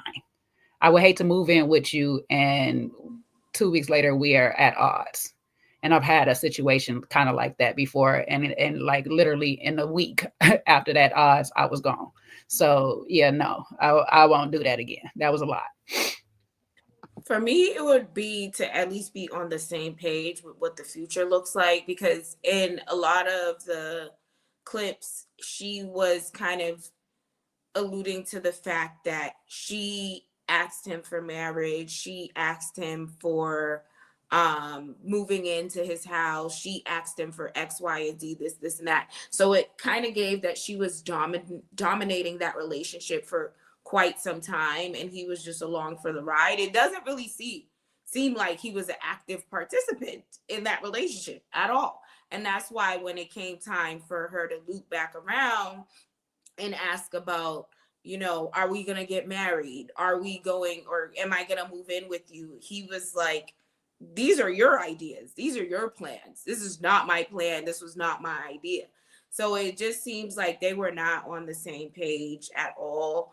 If you're not going to be on the same page, at least be in the same book. But for you to get to that dire situation and for him to be like, I don't know what you're talking about. This is your idea. I didn't agree to this. Like, those conversations seem like they were very one-sided. I would also say too that like similar to what Jay was saying, and the only other woman I've ever lived with wound up being my wife, you know, and the circumstances around it were similar to what Jay was saying. Like, we spent so much time together, it was almost like it just didn't make sense for um both of us to be paying bills and and rent at a place, at two separate places, and funny enough, we actually lived like 5 minutes from each other, so we were super close, to each other in the same neighborhood, paying very high rent respectively. And then we were like, we're spending 5 to 7 days out of the week, like, so I think those to me are like early indicators that you two can survive in a household together. So it's like, if I'm working out my day to day with you, and we're having fun, we're just enjoying each other so much. You have clothes in my house, maybe I have a couple of things at your house, like, I just think about our situation, like, we both had keys to each other's place. Her idea, not mine. I waited a little bit longer to give her mine, but long story short, we had keys to each other's place, right? So, I think once you start seeing those signs, you can kind of see the relationship is going in that direction, and you two would be able to comfortably live together. Because I think it's very different living with a friend, which can still go south, but that's still something very different than living with a friend, than living with your spouse, or your woman, or your man. Two very different things. So I just feel like we need to kind of test this out. Let's have a couple of long weekends together and see how that works out. Are we doing that? Am I, like, am I staying over your house a couple of days? Are you staying over mine? But if all that's not happening, and then we want to fast forward to, okay, now I need to move in with you just because I have no other option, it's like, I don't know. And I just don't get the feeling that their relationship was very, like, a very uh healthy one, or a very even joyous Solid, one. period. Yeah, it didn't seem that way. No, mediocre at No first. joy. No And joy at all. mediocre at focus, because I think there was a certain level of comfort. Everybody was gaining from the relationship. it wasn't a solid organic relationship, as you can tell. I think it was more surface level of anything, and just to be more transactional of that, just for everybody to kind of fulfill their fantasies in that moment, but not really enjoying and getting an organic relationship that both parties can flourish from. I think there's some level of just misleading and manipulation, and also potentially somebody could be a placeholder in that regard until they get what they really want out of life. Did she ever say what happened to the 100K? Because even if you were out of work for a year, like that's, I don't know. I think she was a little delulu, to be honest. And I think she has a way with words, like, too. So maybe she meant she was making 100K, like, oh, I went from making 100K a year and now I don't have that salary anymore. Because it was like in a snap of a finger, unless she had a bad investment. I don't know. But to me, I didn't believe that there was actually $100,000 sitting in the bank. Now she can explain it, but I don't believe that based on of several of the videos I watched.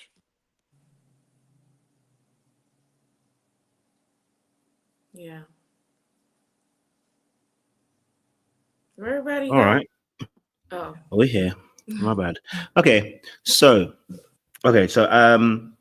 because obviously she said quite a few different things in there.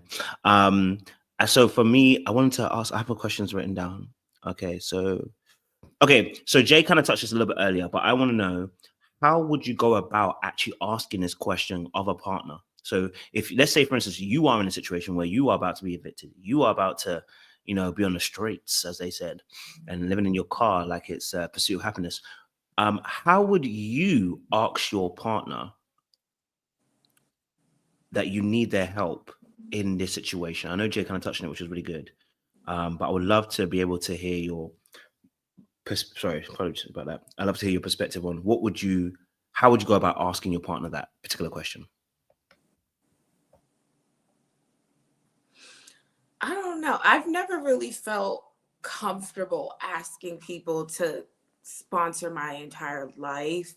I think it is their decision, especially if you're not married. If you're not married, if you're married, that's like a whole separate conversation. But if you're just like in a relationship, I think you can explain to them what the situation is and tell them like how it's going to impact you.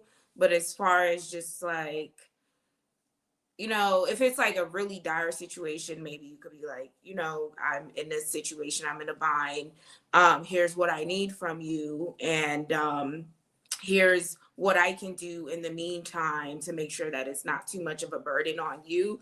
But I just felt like her approach was just, it probably soured things a lot more than it needed to because it was so demanding. And I think if you're in a position of need, that is not ever going to be the right approach, like no matter who you're talking to. I struggle for asking for help in the first place. So before we become to this big old dire problem, I'm going to be trying to figure out how do I get out of it before I have to ask you to live with you. And secondly, I'll probably end up at my parents before I feel more comfortable talking to my parents like, hey, look, I got to move back home or something, because whatever. I struggle, like I even struggle in a relationship now asking for the help, but I just have to learn how to, like I say, negotiate the acts. You know what I'm saying? If I'm asking you for anything, even if I come to a friend, it's, hey, I'm going to pay you back by this time, and I got to stick by whatever time frame I give you. So I got to make sure that I'm on my plan. It's an accountability thing for myself, that make sure that I'm on my plan, to make sure that I am doing what I need to do to get back on my own feet and not depend on you any type of way.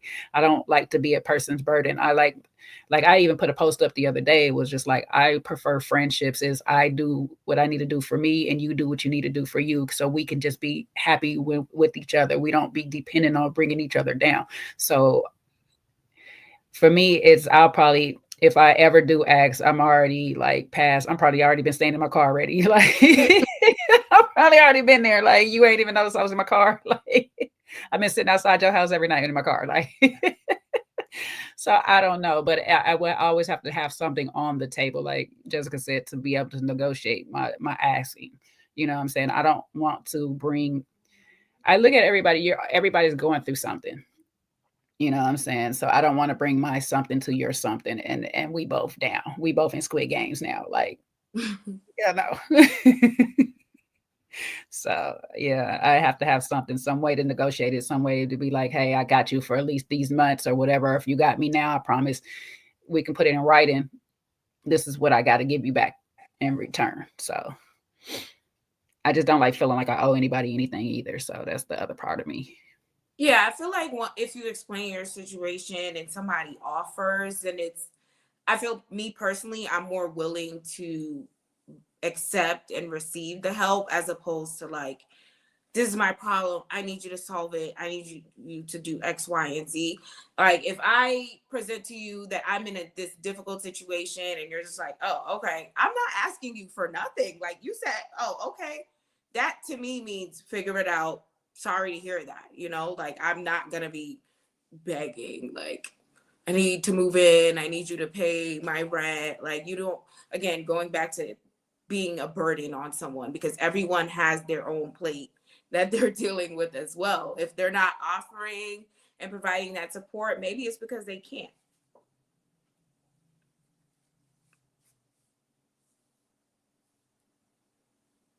I want to.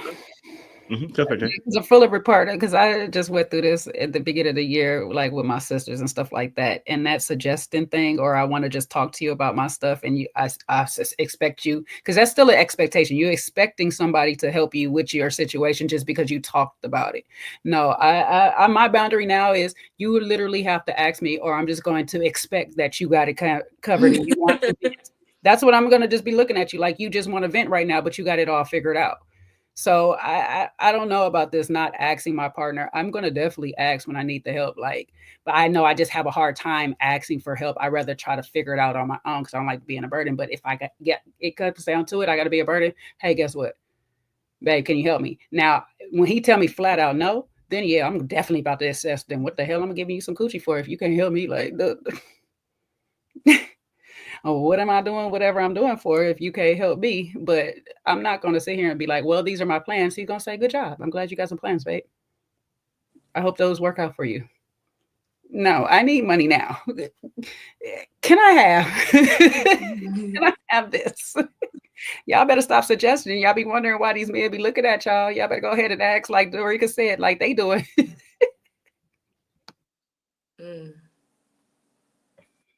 Indeed. I think obviously for me, for me, it would just be a case of I think I would come with a plan. Like you said, Jay, I think earlier on, I think I'd come with a plan and say, look, I've worked out X, Y, and Z. I'm going to need your help for at least 3 months. This is how much it'll work out financially. I like to work things out. Do you know what I mean? This is how much I'm probably going to need from you in the next few months. Is this plausible? If it's not, also let me know. And my thing is also, because I don't like people being obligated. It's like, this can be negotiated. I'm saying this is what I would need, but I'm also open to it being negotiated, because maybe you, in your financial situation, you can do 100 and I'm asking for 300. You know what I mean? But I'm going to appreciate the fact that you'd even try to help.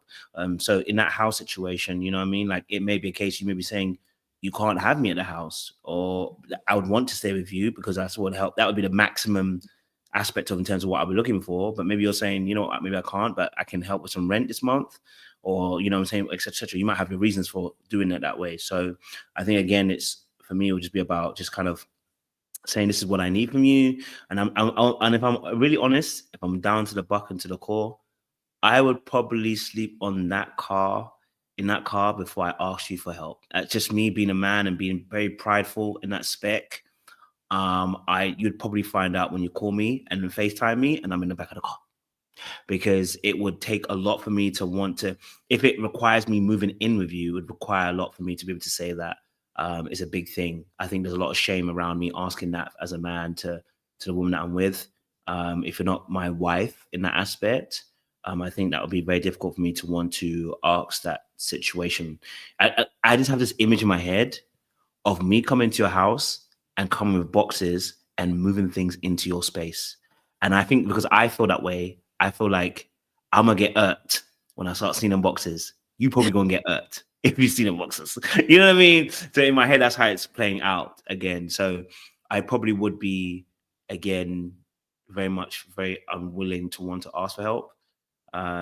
So yeah, that would be difficult kind of thing, but that's just my perspective. I think it depends on the nature of your relationship with the person as well, and like you taking time to understand their situation. Because like the person that I'm with now, I I don't really have to ask him for anything. He like comes over and sees what I need and like buys groceries or buys, whatever, But I do know that if I did ask for something, like it would be usually a no brainer unless he really, really doesn't have it or doesn't have the capability to do it right now.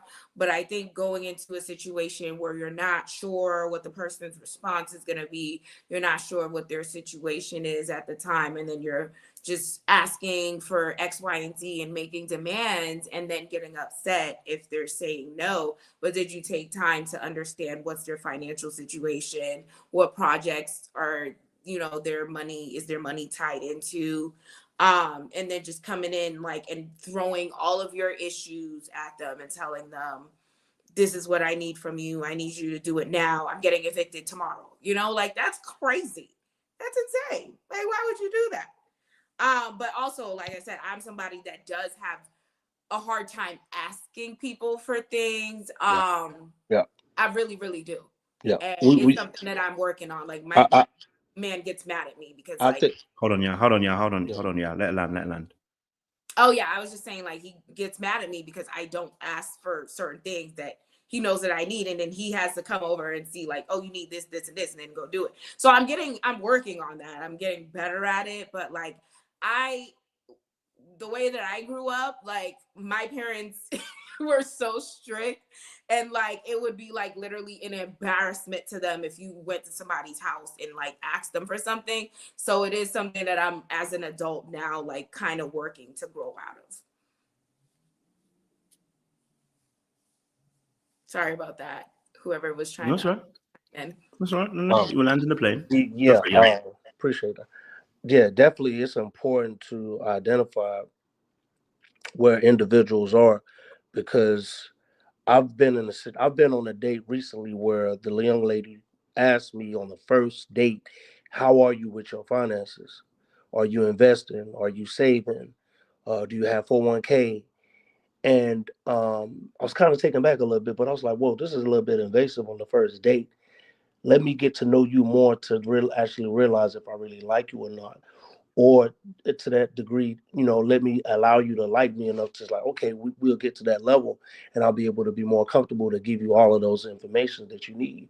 But second day came, it came up again, and so I was kind of taken back. I was like, well, if I'm able to do this and do X, Y, Z, then it shouldn't be an issue, even though that's not the case. But I feel like you want to really get to nobody so that way it's more organic, it's more free to first try to ask those questions right in the beginning initial stage of you trying to court somebody and date them and actually pursue them. And so I kind of felt like, okay, if that's the case may be, she's like, hey, we running out of time, we both grown, whoop de do. But I'm like, yeah, let me allow me to get to know you organically so that way we will get to that level, and I'll give you that information when it's at that appropriate time. But right at the beginning, that's when I felt like it was a bit little too much invasive. And I was like, okay, you're not giving yourself a fair opportunity, because I would share that with you, but allow me to get more comfortable with you in that realm. Yeah, and also similar to what you share, Kojo, like I just, and I don't know if it's pride, if it's patriarchy, I don't know what you want to call it, but just as a man, I have never asked a woman to help me out financially. I just haven't done it.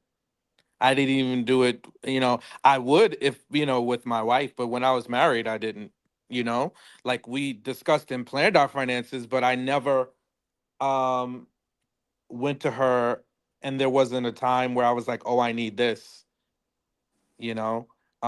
We worked together and talked about finances. We, did things together, bought a house and all that stuff.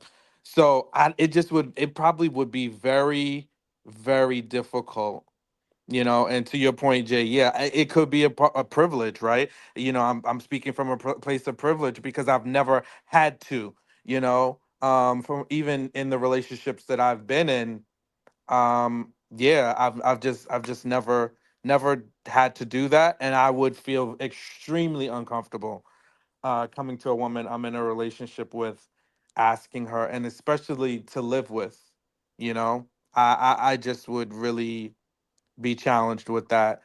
Uh, but I think, you know what? Most of the women all the women I've been in serious relationships with, and this is something great about women. Most women, if they see something like, if it were that, I could say without a doubt, any one of those women, I probably wouldn't. They knew me enough and probably cared for me enough that they wouldn't even put me in a position to have me ask. They would say, "Hey, listen, you know, come stay with me for a little bit." They would do, like, they would make it so that I would be comfortable and I wouldn't have to ask.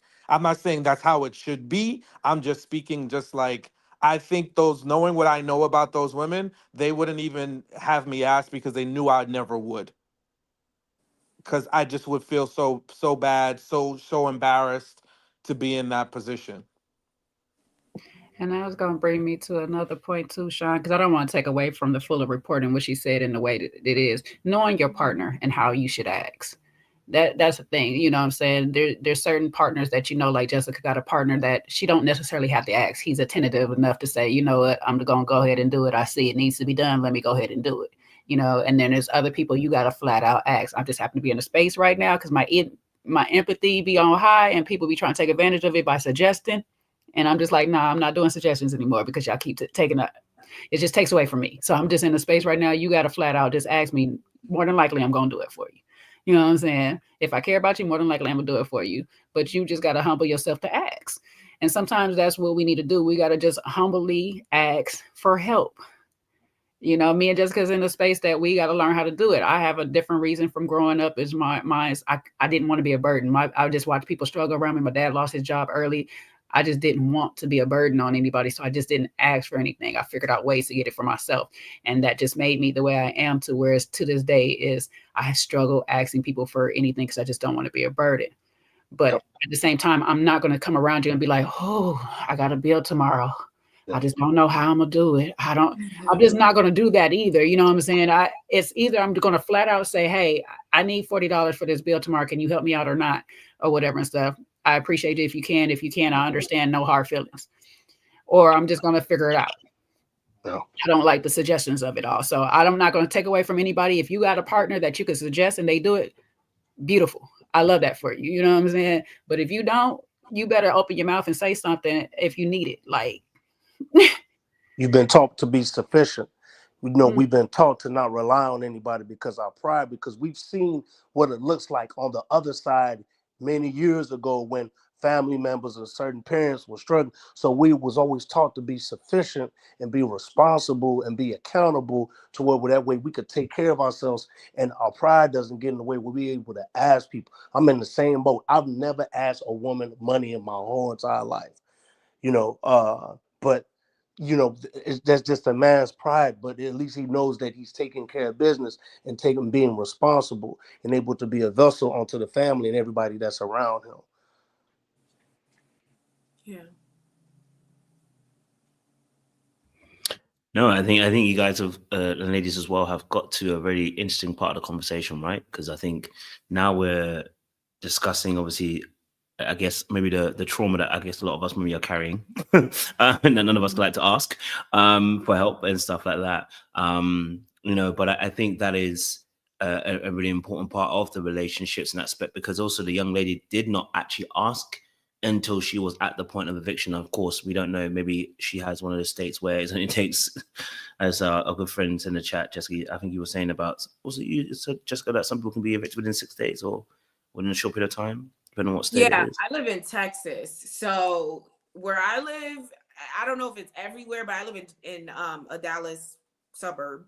In my building, by the 4th, rent is due the 3rd, the latest. On the 4th, you will have an eviction notice, Yeah. and you will have to vacate by the 10th or if it's a weekend, the 12th, the latest. So Oof. I don't know what state she Wow. lives in, but that would not, like, she would have been outside already. So is it pay or North evict? Carolina. I think she mentioned Charlotte or something like that, but Okay. I think North Carolina for sure. Sorry. I'm just trying to get Texas things. I lived in Texas a while, but I ain't had to worry about eviction. So never had to worry about that part.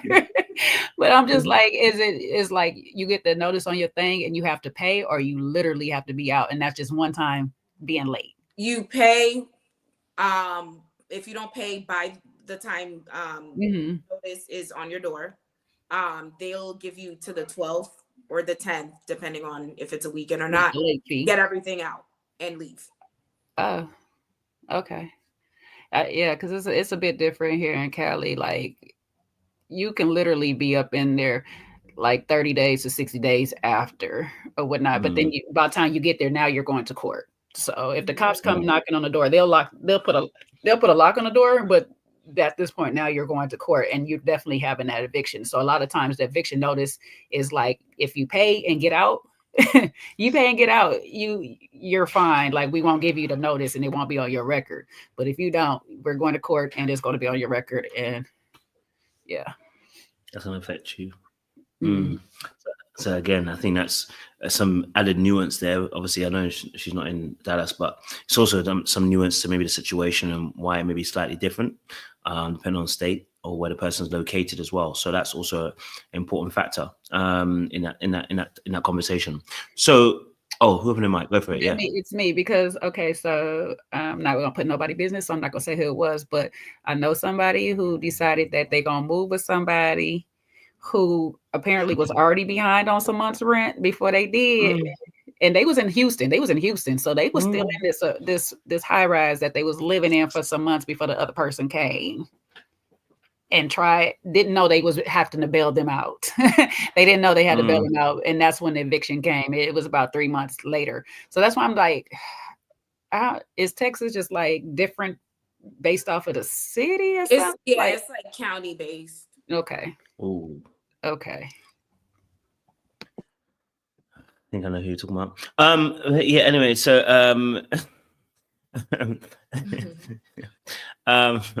sorry. My question has gone out of my head now.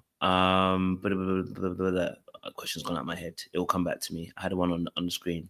But any other thoughts in regards to the video in terms of what you saw in that video? Because she mentioned quite a few things. Like I said, she mentioned the fact she moved in her friends, and then her friends didn't necessarily. She didn't consider that to be the first thought. So maybe a question could be is like, why was her first thought seemingly? Because again, we don't know, but seemingly, her first thought was to go towards her man rather than her friends. Would your first thought be, if you were about to be evicted, to go towards your man or to your friends? I would love to hear your perspective on this. Again, it's personal because again, you might have a better relationship with friends or of a partner. Depends where you are.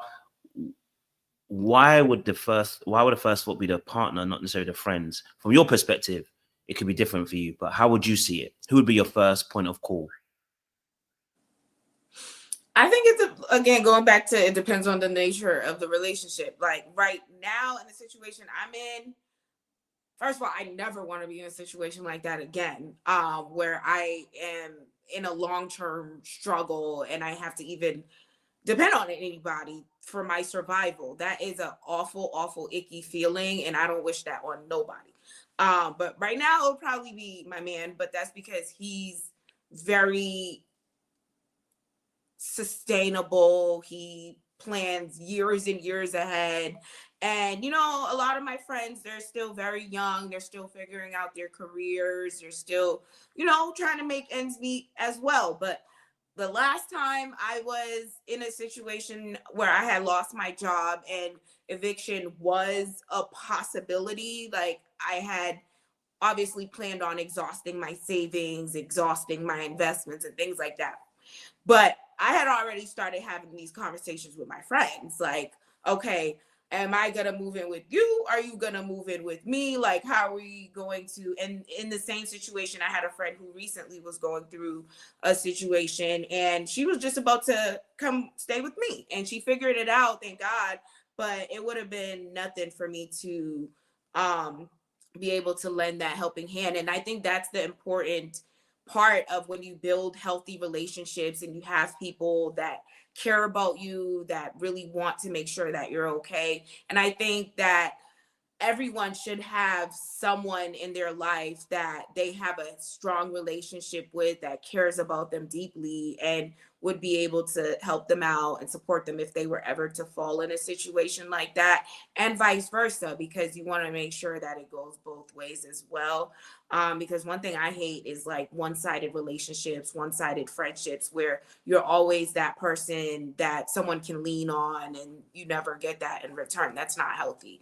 So I think it really depends on like the nature of your relationship with the person and what you have both invested in and strengthened in those relationships. And also the conversations that you're having with them. Like, if worse was to come to worse, what would we do? Yeah, good point. Being in that situation where I've always been in this situation, where it's like, receive. They've always been in a situation where it's with me, receive, receive, receive, receive, but you're not reciprocating. I haven't asked you for anything, but if it's just the common things that doesn't attach to money, but it's just out of love and friendship, you would expect that. But sometimes you always the one always having to share it out, share it out, share it out. And you like, hey, this is not a genuine relationship. I think we need to part ways. And so yeah, we want to be, if we know we have it and he's blessed us with it, why not spread his seed out so that way you can help your other brothers and sisters? I'm all for that because we need communities, we need villages. And when we have communities and we have villages, we could create our own economy. We could create things but the issue with our community and society right now is that we've been conditioned not to trust one another. It's all about self. And so when we in that sense and we can come together and form relationships, this is where we are currently right now. I'm going to the most stable, secure relationship that I got. I don't know which one it may be. It might be my man. It might be my friend. Whichever one I'm going to be the least burden on. Mm-hmm. Whichever one I feel like I'm the least problematic with or whatever and stuff like that, I'm going to cause the least issues with. That's the one I'm more likely going to call if I call any. But my cat sounds like he's walking on a bag of chips, child. But that's the one I'm gonna go with. I'm not gonna sit here and just be like, you're my man, so you should. If he may be, I don't know how he might be financially well off. I don't know what all he's taking care of or whatever and stuff like that. Like, shut up, Dorica. I'm trying to focus. I don't know which, and then my friend, it depends on where my friend is. Sometimes my friend might be in need of me. Hell, I don't know. So, it's just going to depend on which one I feel like is more secure to handle the situation that I am in at that time or whatnot. Plus, too, it depends on that relationship of me and my man, too, because if it's just a situationship, I'm not really trying to make it something more than it's not, because yeah, I don't want you checking my hours. I'd rather be out all night with my friend. We just in a situationship. I don't know what to tell you. No. But if I see a future with you or whatever, like I said before, and I can spend days and hours around you and I don't feel pressure, then I might bounce between the two. I might stay at her house, but give her breaks so she can do whatever she wants or whatever and come to your house for some time. I might figure out a way to juggle. Be a little homosexual. Is that what they call them? Mm-hmm. Yeah, you made a good point, Jay. Like, it really comes down to who are you in community with? Because like I hear stories all the time, and there's actually research on the number of people that are like in nursing homes, like literally on their deathbed, and nobody's coming to see them. It doesn't matter how much money they have in a bank. They're literally just dying alone because they spent their entire lives being awful people to their family, their friends, and everyone around them, to where like you are in a position where you're in critical need or you're at the end of your life and nobody just wants to deal with you. So really investing in those relationships and building community with people around you that you care about, that care about you is really critical just in general. And let me correct Dorica. If I am single, okay, I am going to be staying in my car entertaining several of men, okay, until one of them has decided to secure I'm not gonna waste and put all my coins into one if I'm single. And I'm on the struggle. The hell, everybody's getting this work. Hey, how you doing? I need a place to sleep. Don't y'all listen to Jay. She cutting up right now. No, I definitely understand that. Definitely understand that. And yeah, I think with that situation, you know, I like some of your answers here. I think for me personally, like I said, I think this whole situation, it boils down back, because we're drawing towards an end now. I'll come to a 2-hour mark, but I think it boils down to the fact that, again, a situation like this will force you into a very, very strong conversation with your partner, to be able to really assess where you guys are and where you stand. And really able to understand where you guys are in terms of whether you guys actually really like each other, or whether you actually really want each other, whether this was just a relationship of convenience, because we forget that both people can see the relationship in convenient terms. People are getting things from it. I think Yao was saying this. Both people can be getting something from it, and the relationship is just convenient. And now it's become inconvenient because it requires a certain level of commitment in a unique way, right? Where you have to financially potentially commit or house that person physically in your house, right? So it's quite interesting, this conversation. I guess maybe the last question for the last leg. Gonna be a little bit cheeky. Now, obviously, myself, Sean, Yao, Jay, you said it. Jessica, you've also said it. We gotta, everyone here doesn't want that that feeling of having to rely on somebody else. So I'm gonna be a little bit cheeky though. This conversation, as much as we're having it quite openly, is the conversation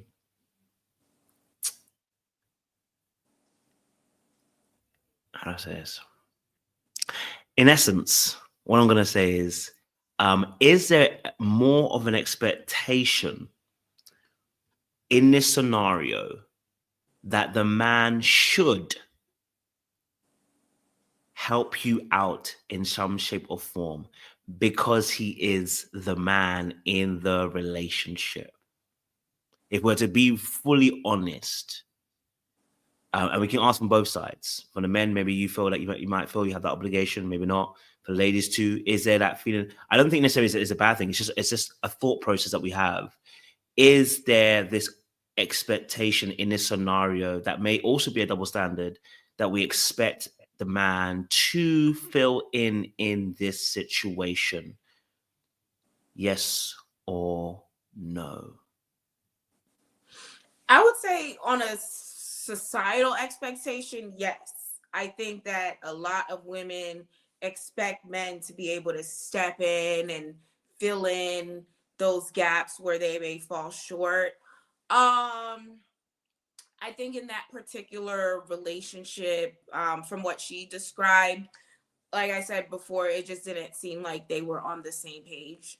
It didn't seem like maybe those conversations were had beforehand. And he has a right to say no, and he did. And you have to be able to accept that and move forward with that. So, okay, he said no. Now, what is your plan B? What is your plan C? What is your plan D? But it seemed like she didn't have those plans. I mean, she seemed like she figured it out. She's in a nice little bathroom, had a cute little glass shower. So she figured something out. I don't know whose house she's at, but she figured it out. Okay. But I do think that on a societal level, yes, there is absolutely an expectation that if you're in a relationship with a man, that, if there are some cracks, that the man would be able to fill those cracks. I guess I'll go. If this is established that you are my man, or whatever, yes, I do have some expectations. Do I hold them all in that you need to necessarily help me? No. Some of those expectations are in, like the case, Jessica, you're entitled to say no, but I want a reason as to your no. You know what I'm saying? I kind of need something to justify in my head that you're just not saying no to me for nothing or whatever and stuff like that. So if it's more so it's like financially it's too much for you. Okay, fine. Let me figure something else out. You know what I'm saying? Or if you're supporting me in some other ways, then I can figure out this part or whatever and stuff. So it's like if you make sure I'm getting some food or whatever, okay, cool. I'll figure out some other things. But the flat out no, and it's just like nothing. I don't expect that. So it's like I expect there's some conversation to be had or whatever. Even if it's a whole Jay, we need to sit you down and get you on track because obviously what you're doing with your money right now is not it. And even if we're not together, this needs to be a fix. And I want the best for you. So I just want to feel like my expectations is to feel like at the end of the day, you want the best for me some kind of way. So there's a bit of expectation, but it's not an obligation. Mm-hmm. If that's a better way to put it. Towards Amanda, do you feel that in this situation there would be an expectation on you to, if it could be financially, it could be any kind of solution, do you feel like there's an expectation that you would need to fill in here as the man? Most definitely 100%. And as a man, I feel like you should be there to be a helping hand in that regards to your lady. So yes, their expectation is there. They're going to process it. They're already going to expect, then yeah, that's going to be required. And so I would honor that too as a man and saying yes to fulfill that obligation. The expectation needs to be rendered and desired.